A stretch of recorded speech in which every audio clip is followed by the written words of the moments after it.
Allegheny Plateau, Pennsylvania, October, 1876. The air held the first sharp promise of frost, a clean, cutting edge that stripped the final stubborn leaves from the oaks. On a slope overlooking a shallow creek, Lars Nyström was doing something that made no sense. He wasn't clearing a plot or laying a foundation. He was attacking the largest fallen tree in the valley, a colossal red oak, 5 feet thick at its base, toppled by a summer windstorm, not with a saw to break it down for timber, but with an adze and auger to hollow it out. The work was slow, a rhythmic chunking of steel against ancient heartwood that echoed strangely in the quiet woods. For weeks, the other settlers had watched him. They had seen him and his small family, his wife Elin and their 2 children, Oscar and Ingrid, struggle through their first winter in a hastily built cabin, and they had offered pity. Now, they offered only ridicule.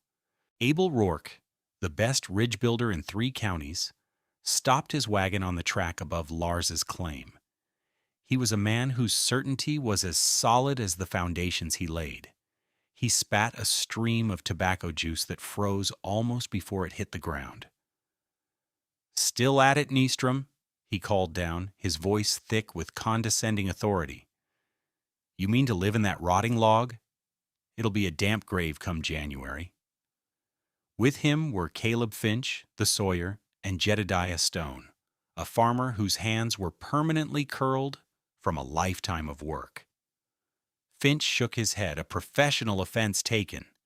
"The heartwood's already going punky in the center. See the color of them chips? He's carving himself a mushroom farm. It's a fool's errand." "More work than building a proper cabin twice over," Stone added, squinting at the pile of wood chips that was now taller than Lars's son. "And for what? To live like a badger in a burrow? It's foolishness." Lars paused, leaning on his adze. He was not a large man, but his shoulders and arms were dense with the specific muscles of his trade. He wiped sweat from his brow with the back of a woody-smelling glove and looked up at the men.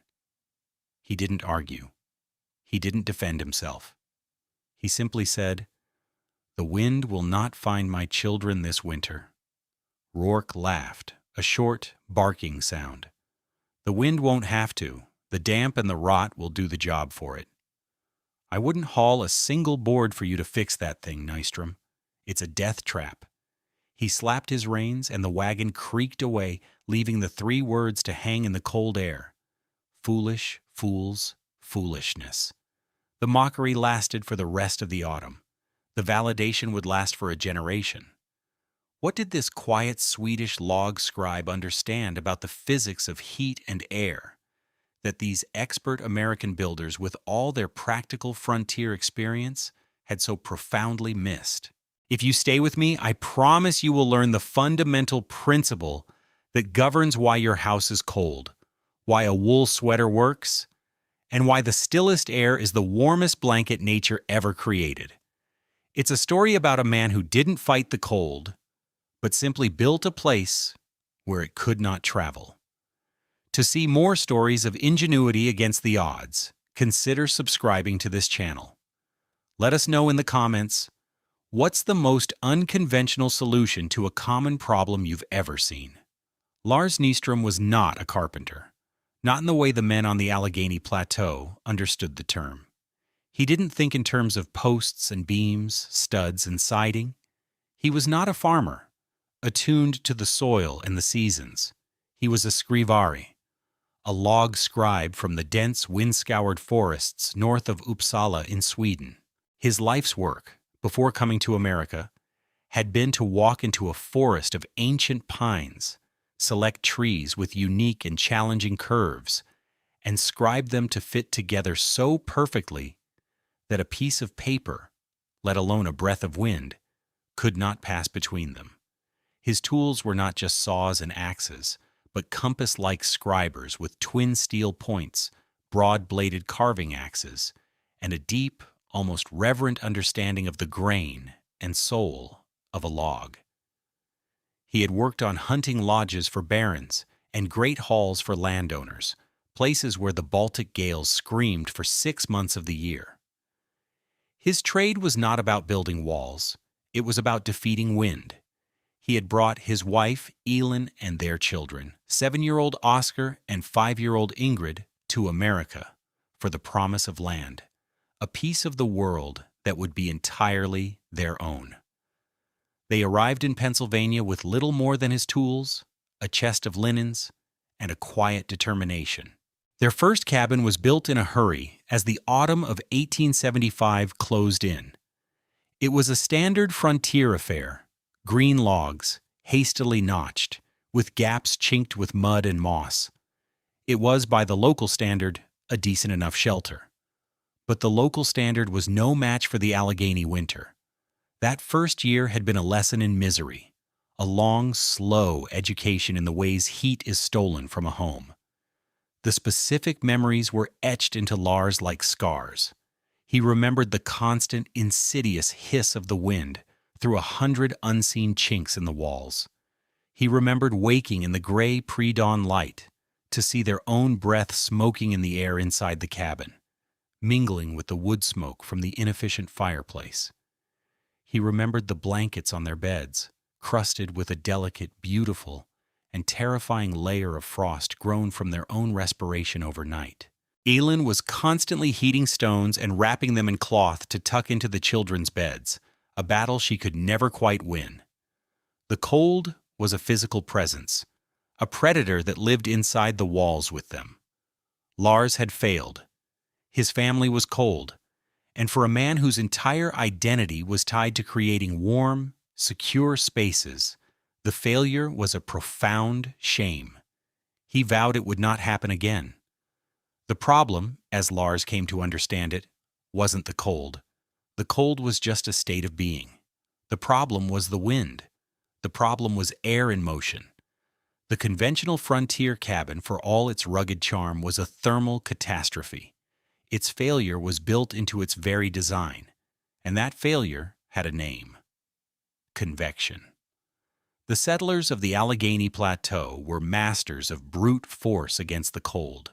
They built enormous fireplaces, burned prodigious amounts of wood, and accepted a state of constant drafty chill as a simple fact of life.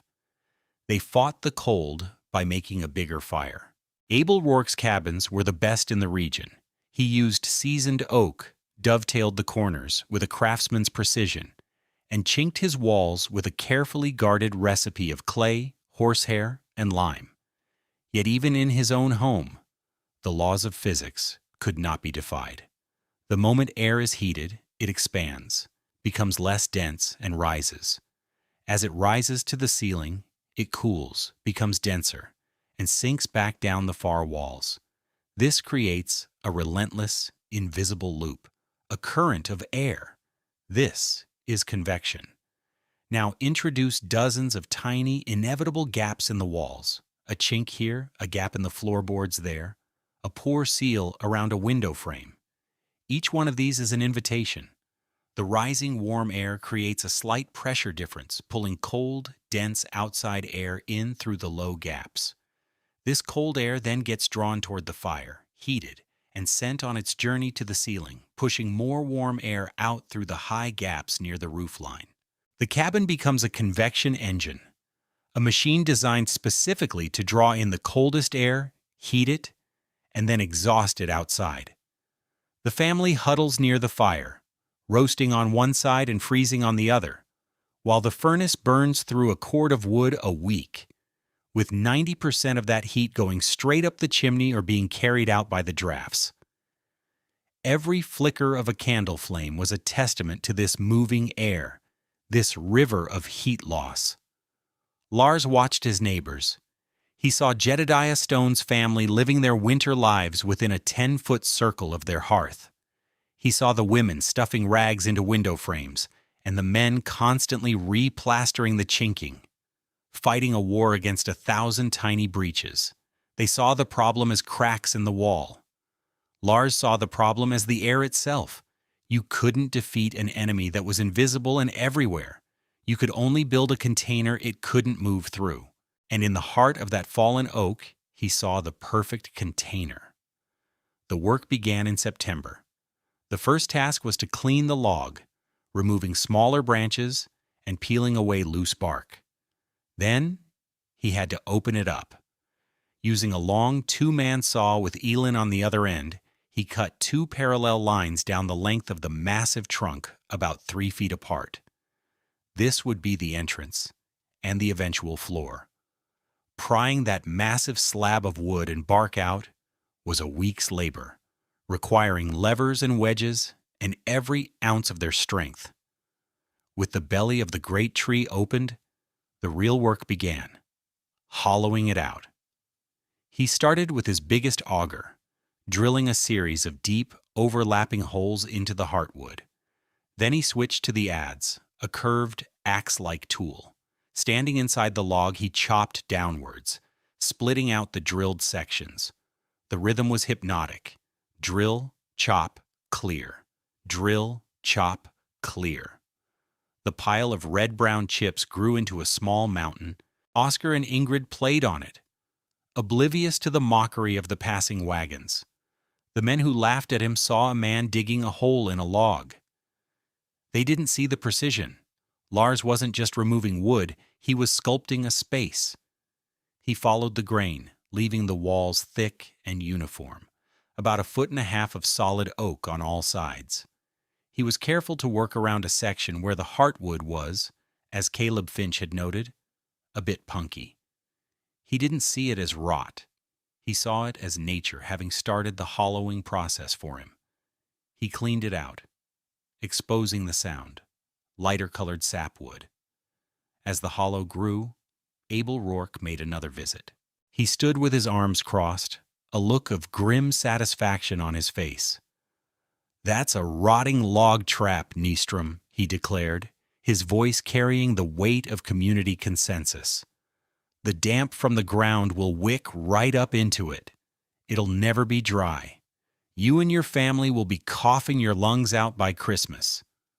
Lars paused his chopping, his face slick with sweat despite the autumn chill. He looked at Rourke, then at the log, then back at Rourke.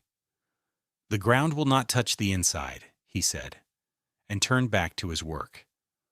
The finality of the single quiet sentence was more powerful than any argument. The next step was to seal the ends. He didn't use crude planks. He went into the woods and found 2 trees with natural curves that matched the semicircular openings of the hollow log. This was his old-world skill, made manifest. He brought the curved logs back and began to scribe them. He placed a log against the opening, then used his 2-pointed scriber to trace the exact, irregular contour of the hollow oak onto the new piece. One point of the tool rode along the oak, the other scratched a perfect mirror image onto the ceiling log.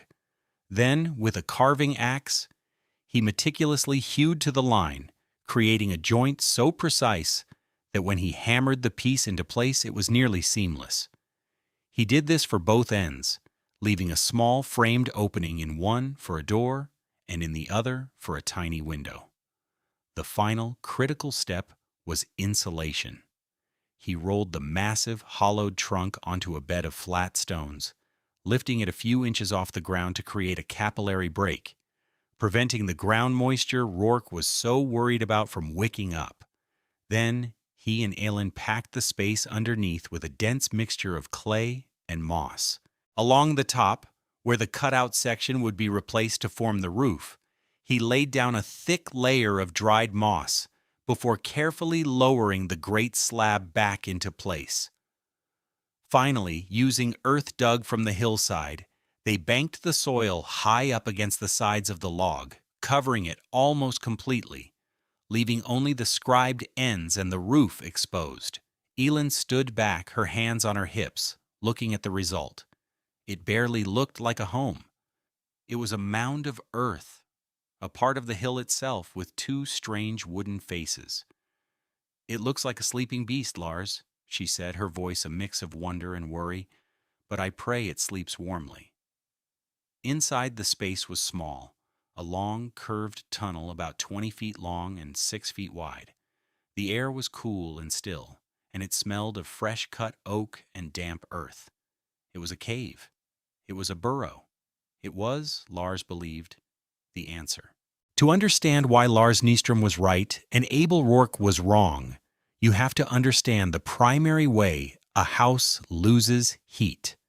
It's not just through the walls, and it's not just up the chimney. The greatest thief of warmth in any shelter is convection. It is the movement of air. Heat itself can move in three ways: conduction, radiation, and convection. Conduction is heat transfer through direct contact. Touch a hot stove, and the heat conducts into your hand. This is why a thick log wall feels colder than a thin piece of wood. The sheer mass of it conducts heat away from your body faster. Radiation is heat moving as electromagnetic waves. This is the warmth you feel from the sun or standing near a fire without touching it. But convection is the king of heat loss in a frontier home. Imagine a single cubic foot of air inside a cabin, warmed by the stove to 70 degrees Fahrenheit. That cubic foot of air contains a specific amount of heat energy, measured in British thermal units, or BTUs. Now imagine a tiny crack in the wall. A draft blows that warm cubic foot of air outside and replaces it with a cubic foot of air at 0 degrees. All the BTUs you spent your firewood to create have just been physically carried out of your house. Every draft you feel is a river of BTUs flowing away from you. This is why a simple wool blanket keeps you warm. The wool itself isn't warm. Its power lies in its millions of tiny fibers, which trap air in small pockets. This air is held still. It cannot move. It cannot form convection currents.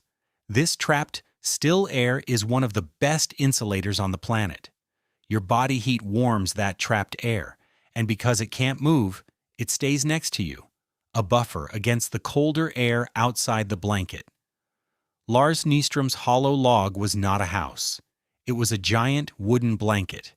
The 1.5 feet of solid oak on all sides provided immense thermal mass, meaning it could absorb and hold a great deal of heat. But its true genius was in the air it contained. Once he sealed the ends and installed a small, well-fitted door, the air inside had nowhere to go. There were no chinks, no floorboard gaps, no poorly fitted window frames. The small stove he installed, with a narrow pipe running through a tightly sealed hole in the roof, created a tiny bit of airflow, but it was nothing compared to the raging convection engine of a conventional cabin.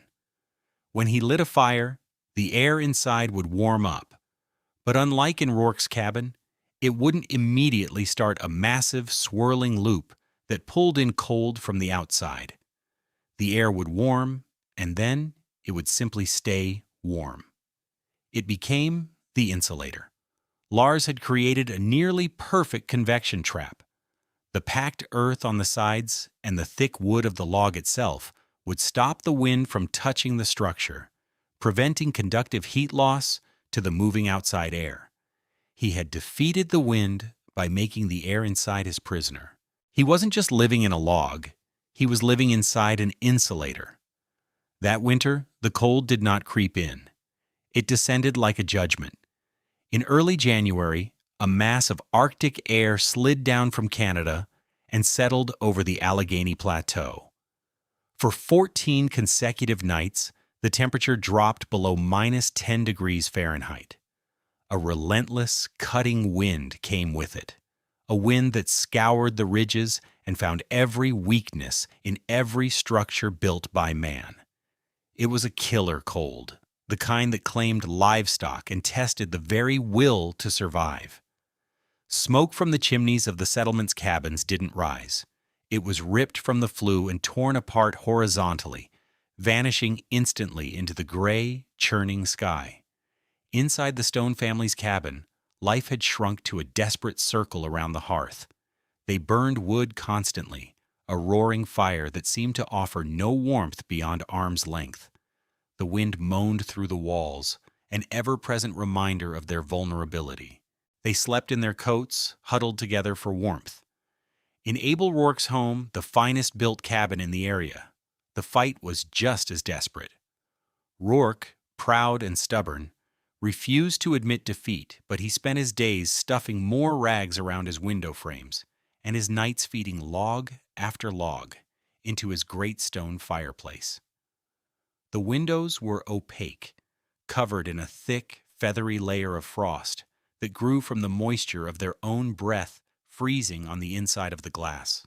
The cold was winning. But in the strange earth-banked log on the hillside, a different reality existed. The first night the cold snap hit, Lars lit a small fire in the tiny cast-iron stove. He used only a few pieces of well-seasoned hickory. The interior of the log warmed slowly, steadily. The curved oak walls soaked up the radiant heat, and the still air inside grew warm and stayed that way. By evening, the temperature inside was a steady 68 degrees. Outside, it was -12 with a wind that drove the chill factor down to something unthinkable. The contrast was not just in numbers, it was in the quality of life. Elin sat near the middle of the room, far from the stove, mending one of Oscar's socks by the light of a single tallow candle. The air was so profoundly still that she could hear the gentle, rhythmic pop of the thread pulling through the wool. There was no other sound. The screaming of the wind outside was completely absent, muffled by 1.5 feet of oak and 3 feet of packed earth. It was a pocket of impossible silence and calm. Oscar and Ingrid were asleep in their small beds, wearing simple nightshirts, their faces flushed and peaceful. On a small table, a pat of butter sat in a dish, perfectly soft. In Rourke's cabin, a similar dish of butter was frozen as hard as a rock, even just a few feet from the fire. The single pane of glass in Lars's small window was perfectly clear, a dark, clean eye looking out at the maelstrom. Through it, he could see the swirling snow, a world of violent motion he could observe, but not feel. They were not surviving the storm. They were simply living as if it did not exist. The vindication came on the 5th day of the cold snap, not through argument or demonstration, but by accident. One of Abel Rourke's prized hogs, driven half-mad by the cold and a desperate hunger, broke through its pen. Rourke, bundled in every layer he owned, chased it. The hog, a black, bristling creature, scrambled across the iron-hard ground, heading straight for Lars's property. Rourke was a strong man, but the cold was draining him. The air burned in his lungs. His beard was a solid mass of ice. He was cursing the hog, the cold, and the world in general when he finally cornered the animal near the side of Lars's strange, buried log home. He lunged, slipped on a patch of ice, and fell against the curved wall of the oak to keep his balance. He braced himself for the impact, expecting to feel a deep and penetrating cold, the frozen heart of a massive dead tree. His experience taught him that a solid object that large, exposed to this weather for days, would be a block of absolute cold, capable of stealing the heat from his body in an instant. But what he felt was nothing. Through the thick layers of his wool coat there was no shock of cold. There was just the solidness of wood. Puzzled, he pulled off his mitten and pressed his bare, freezing hand flat against the rough bark of the log's exposed roof. It wasn't warm like a stove, but it was utterly, impossibly free of frost. It felt like a piece of wood on a mild autumn day. He stared at his hand, then at the log. It made no sense. He looked at the small stovepipe sticking out of the roof. There was no smoke, not a wisp. He concluded the Nyström's fire must have gone out, that they were freezing to death inside, and a pang of guilt mixed with his grim satisfaction. Just then, the small, sturdy door opened. Lars Nyström stepped out, holding a wooden bucket. He wore a simple shirt, his sleeves rolled up. He didn't even seem to notice the cold. He saw Rourke and the hog and nodded a greeting. Rourke, his mind reeling, could only stammer, "Your fire. Is it out? Do you need help?" Lars looked at him, a flicker of understanding in his eyes. "The fire is small, but it is enough. Please, come in. You look cold." Rourke hesitated, then his curiosity overwhelmed his pride. He tied the hog to a nearby sapling and followed Lars to the door. As Lars pulled it open, Rourke braced for a wave of frigid air from the dark interior. Instead, he was met with a gentle, unmoving warmth. It wasn't the scorching, drafty heat of his own fireplace, but a steady, uniform comfort that filled the entire space. He stepped inside, the door closed, and the world went silent. The howling of the wind vanished completely. His eyes adjusted to the dim light. He saw Elin and the children, comfortable and calm. Then he saw the proof. On the small table in the center of the room sat a candle. Its flame was a perfect, unwavering teardrop of light, so still it looked like a painting. Lars saw where he was looking. Without a word, he picked up a second, unlit candle, opened the door, and stepped back out into the maelstrom. Rourke watched through the doorway as Lars cupped his hands and lit the wick.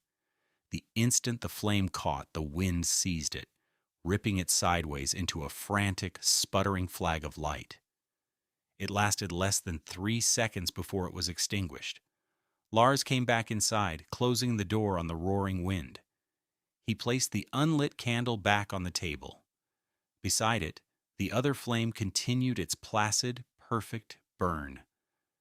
In that moment, Abel Rourke understood everything. It wasn't about the size of the fire. It was about the stillness of the air. He looked around the curved, womb-like space, at the solid wood glowing faintly in the candlelight, at the peaceful family living in a pocket of calm in the heart of a tempest. He shook his head, not in disbelief, but in awe. "You didn't build a cabin," he said, his voice quiet with revelation. "You built a calm." The conversion of Abel Rourke was total and immediate. When the cold snap finally broke, he didn't just stop mocking Lars. He became his most vocal advocate. The first people he told were the foremen of the logging camps in the high ridges. These camps were notoriously hard places, and the flimsy, draft-ridden bunkhouses they threw up were breeding grounds for pneumonia and misery. Men were getting sick, and a sick logger couldn't work. It was an economic problem. Rourke, using his authority as a builder, explained the principle. He didn't talk about physics. He talked about results. "The Swede's family isn't cold," he told them. "He burns 1/10 of the wood and lives twice as warm." Intrigued, a foreman from the Black Creek Lumber Company visited Lars. He saw the still candle, felt the even warmth, and was convinced. They had dozens of massive, unusable hemlock and pine logs, felled and left to rot because they were too big to easily mill. The next week, a crew of loggers, under Lars's quiet direction, began hollowing out a 40-foot pine. It was rougher than Lars's work, done with axes and brute force, but the principle was the same. They sealed the ends, banked it with earth, and moved 20 men into it. The result was revolutionary. For the first time, the men slept through the night without waking to shiver. The camp's wood consumption dropped by half. Sickness rates plummeted. By the spring of 1877, 3 other logging camps had built Nyström logs for their bunkies. The idea spread not through newspapers or architectural plans, but through practical men telling other practical men what worked. It was a solution born of the forest, for the forest, and it was perfectly suited to the transient, resource-rich environment of the logging industry. Lars Nyström never sought fame or payment for his idea. When people asked him how he did it, he would simply explain the importance of sealing the walls and trapping the air. He gave his knowledge away as freely as the forest gave its timber.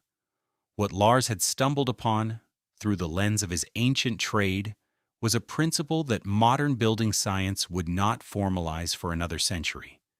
His hollow, earth-banked log was a primitive form of a structural insulated panel, or SIP. The inner and outer walls of oak were the sheathing, and the trapped, still air was the insulating core. His careful scribing of the end caps and his tight-fitting door created an air barrier, a concept now central to energy-efficient construction. He had, without any formal training in thermodynamics, created a high-performance home. He proved that the battle against cold isn't won with a bigger furnace, but with a better envelope. The quiet competence of an old-world craftsman had effortlessly surpassed the brute force traditions of a new one.